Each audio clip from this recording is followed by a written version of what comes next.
All right, stocks have had a spectacular run. What's it mean for you? What's it mean for your investment portfolio? Should you be doing anything right now? That's what we're gonna tackle today in this video. And we're not really gonna focus too much on the market commentary, forward outlook. We're gonna talk about your financial plan and how that should be dictating, if there are any adjustments you need to make in light of where the current market is. Look, it's no secret, the S&P 500 is at all-time highs. It's had a tremendous run. Investors, if you've been in stocks, you've really benefited from that. You've seen your account values increase, your balance sheet looks pretty good, but there could be some adjustments to make. And it's not based on just those asset values being at all-time highs, because people start feeling they're missing out on the other end of things. People feel like they can time a correction market. We can't do either one of those things, right? So we want to avoid that. We want to have a disciplined approach based on a financial plan. I'm going to give you a couple examples here, 2 examples from, real case studies that we've been working on, as well as just one way to think about if you're on track or not with your investment. So I think it's going to be really helpful. Stay with me to the end of the video, and I'm going to give you that framework for how to know if you're on track. All right, first guys, give you a quick intro here. My name is Justin. I'm a financial advisor. Been doing this for a long time, helping families create custom financial plans, manage their investments, really just make smart financial decisions. So if you're working on something, you have questions, we'd love to hear from you. Reach out, love to be a resource, okay? Help you make those smart decisions as well. That's really what we're all about here. But today we're talking investments, and I love talking investments. Okay, so I'll give you a little background. The S&P 500 is at all-time highs here. We're in late November 2024, and things have really just been moving well. And a lot of the market commentary is coming out from the big financial institutions. These guys are all positive, right? They're bullish, and things look good in their eyes, right? And that might be a sign for us to use some caution, right? Because we know that it's incredibly difficult. These market commentaries, forward outlooks, they're not particularly good. They're not particularly right. There's a lot of great information that we can learn from, but to base where the market is going, that's kind of guesswork, right? But what we do know from history is that the market moves up more than it moves down, okay? And so that's what we want to use as our framework for making good investment decisions. As Warren Buffett says, his favorite holding period is forever. We like to say all the time, we want to invest for 30 years, not 30 days. So that's kind of the approach that we're taking and what we're talking about here. And your financial plan should always be driving how you're making your investment decisions, where you're allocating your money. Great example here. We've had a lot of these conversations recently. Mid to late 50s, a couple family comes into the office and they're thinking about retiring in the next 4 to 5 years.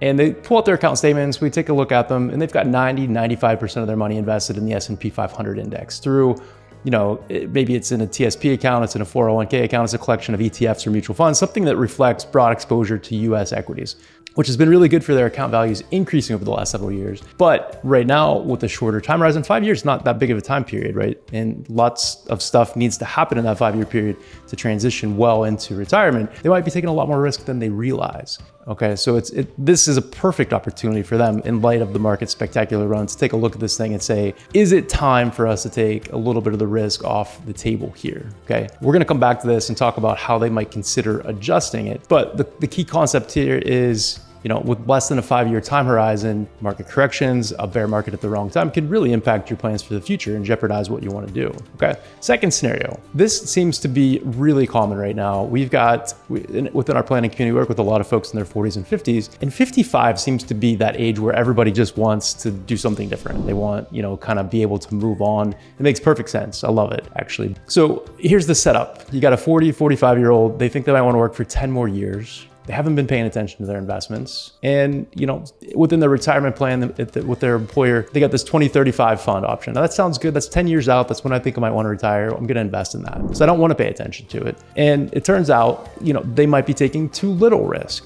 If you're invested in one of these 2035 funds, it's better than doing nothing at all, right? It is a diversified plan. The problem here is it probably doesn't reflect you or your unique situation or your goals. And if you've got a 10-year time horizon or more and you're investing in the 2035 fund, these things like the life cycle fund of the TSP, the Vanguard 2035, they've got 65 to 70% of their money invested in equities and stocks. A big portion of that is probably in international, right? And then there's a good chunk of that. The rest of the money is invested in fixed income or conservative investments. So you might not be participating the way that you would like in the stock market with just that sort of an allocation, okay? So it just depends on your situation, but with that kind of a time horizon, 10 years or more, you might want to consider getting an allocation that's more in line with what your goals are for the future, that it will allow you to grow maybe a little faster and be in line with what the market's giving us. Simple fix there as well, right? And we're gonna come back to both of these.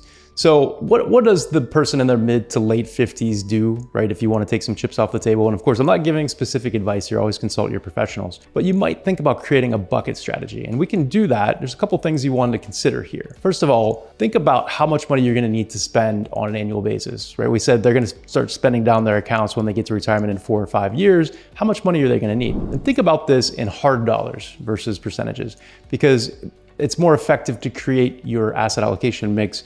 If you know it's 50 grand a year, that's what we need to pull from the investment. Does that line up from a percentage basis? You're limiting it to 4 or 5%, great. But I know I need $50,000 a year. Now you want to look at a 5 or a 10-year period out from today, maybe adjust that amount for inflation. And that's the sort of allocation we want to lock up in something more conservative, right? Something, part of that may be something that doesn't fluctuate at all. Part of it might be something that gives you a little bit of growth or a little bit more of a return, but it's going to be more conservative for the most part. So about 10 years of that money is kind of what you want to target. Now with the rest of the portfolio, of course, retirement is hopefully a long-term game here, right? So a lot of people are spending 20, 30 years in retirement. So this thing has to continue to grow. So we do need exposure to equities. We do need exposure to growth-oriented investments in that mix. And so that's important to have that there so we can keep up with inflation, give ourselves pay raises. So that's kind of the idea and the thinking here in the light of, we've had this great run, we're probably on track. We need to look at that too to see, do the numbers work? And what should we do from here, okay? In the second scenario, you've got the 2035 fund. This is an easy fix. Simply sit down, take a look at what the investment options are if you're an employer-sponsored plan. If you're working with an advisor, you want to work with an advisor, have them put together an asset allocation mix that better reflects you and your goals, okay? So maybe taking more risk, being more targeted with the asset allocation mix, between domestic, international, large cap, mid cap, small cap, whatever the right mix might be for you, something that's going to help you, reach your goals when you want to reach them versus, kind of just taking this approach where you don't really know, right? That's what we're trying to avoid. And I mentioned, I'm going to tell you a little bit, I'm going to share with you a little bit about how to know if you're on track. That plays into this scenario directly. Okay. So you need to know 55 is the timeline, 60 is the timeline to not want to work anymore. How much money do you think you might need? You got to take a guess at this stuff and then kind of back into it from there. And, maybe you're an investor who everything is perfect. You don't need to make any adjustments. Maybe you're cruising, you've got a great asset allocation mix, you're contributing the right amount of money. How do you know, right? How do you know if that's you? Well, you can do a present value calculation, a future value calculation to determine kind of how your assets will grow. Determining if you have the right asset allocation mix, that's something that you need to sit down and take a little bit of time to understand, okay? So if you do want to do a future value calculation, kind of a check-in on, am I okay? Think about how much money you might need to have saved. And maybe you can back into this with the 4% rule. So if you think you need, $100,000 of income, you can do one of two things. You can divide that $100,000 by 4%, or you can take $100,000 times the number 25, and that gives you your number. So $2.5 million, right? Now, $2.5 million is your target. How do you know if you're on track to get there? Let's say, you're 45, you've got $1 million saved. How much are you currently saving? Okay, so the $1 million would be your present value. How much you're currently saving would be the annual payment you're putting in. So, $30,000 a year, whatever it is. Put your interest rate in. If you plan to make 7%, 8%, 9%, whatever you think you can get in the markets consistently. And then the number of years. So 10 years, 12 years, 15 years, whatever it is.